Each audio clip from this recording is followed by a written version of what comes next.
The thing that is the greatest challenge, I think, is staying, keeping up with the competition, right? This is a very competitive industry. It moves very quickly. So, being responsive to the market and to your customers is really the key. From where I sit, we're competing with how people interact with the internet. So social networks are our competition.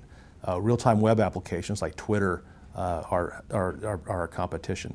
Search engines are our competition. Mobile applications sitting on the iPad where you never ever see a top-level domain associated with an app are our competition. And so the competition space is much, much broader. So again, understand what your audience is looking for and be able to supply that. Your product needs to be able to adapt to the environment.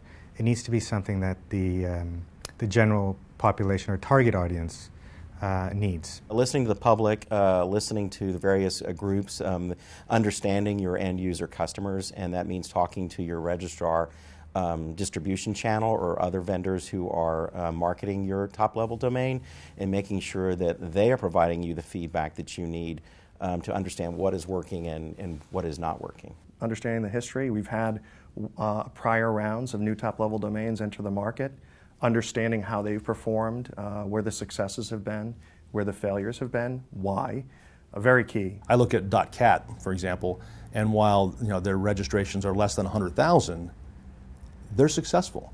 They've really delivered upon bringing an identity to the internet for the people that live in Catalonia. But we have to focus on how to respond to the needs of the community. And therefore, there may be some occasions when we are approached by third parties to try to,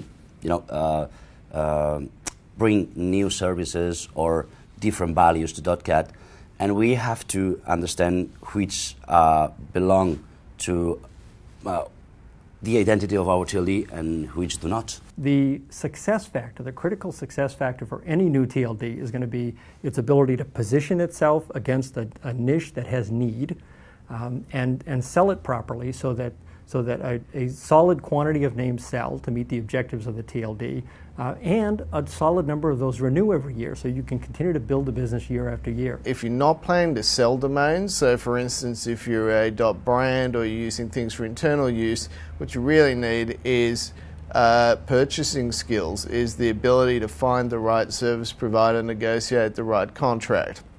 At the end of the day, that's the skills you need. However, if you want to sell domains, then the skills that you're really looking for are multi-channel sales and marketing skills, because basically everything else can be subcontracted out, but the success or failure of your business is going to lie on your revenues, and your revenues are completely derived from sales and marketing.